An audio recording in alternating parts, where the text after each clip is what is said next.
Sur cette vidéo, j'avais envie de vous montrer quelques alternatives, enfin une alternative en tout cas, je présenterai les autres dans d'autres vidéos au Moleskine.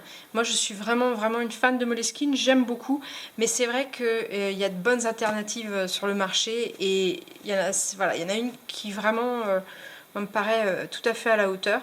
Alors j'ai plus de Moleskine souple à montrer parce que je l'ai cassé le mien pour en faire un faux Midori, comme je l'ai dit sur une précédente vidéo, mais ça me permet quand même de montrer à quoi ça ressemble.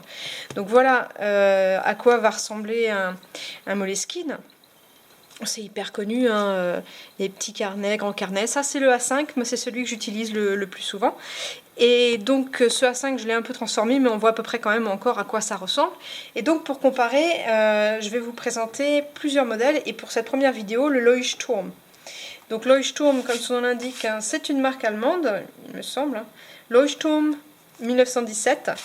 Et voilà à quoi ça ressemble. Donc celui-là évidemment est neuf, hein, donc il est un petit peu plus plat, mais c'est son frère quoi. Hein. Au niveau qualité, c'est quasi similaire.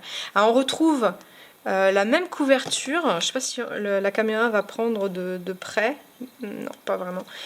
Mais le grain est un petit peu plus fort sur le Leuchtturm. Et on retrouve la souplesse qu'on a sur l'autre. Et à peu près les mêmes choses. Sauf qu'à l'intérieur, c'est un petit peu différent. Donc là, on retrouve l'élastique, mais on voit que la couverture n'est pas tout à fait identique. Parce qu'ici, c'est un petit peu abîmé au niveau de l'élastique, ce qui n'est pas le cas sur l'autre. Mais bon, ça tient bien la route. Hein. Devant, derrière. Voilà. Au lieu d'avoir Moleskine, on a Leuchtturm qui est marqué là. Et c'est le même principe, on a une première page de garde cartonnée où on peut marquer des choses. Ici c'est un petit peu différent parce qu'on a une page de contenu, un index, ce qui évite de le faire soi-même. Pour les amateurs du bullet journal notamment, on fait des index. Et puis après, alors chaque page a la date en haut, elle est lignée, exactement comme dans l'autre, et le numéro de page en bas, ce qui est assez sympa. Voilà, pour le reste c'est parfaitement identique, le papier est de la même qualité. Voilà, on a un petit pochon. Un truc sympa par contre qu'on a, c'est ça, j'en ai déjà utilisé deux.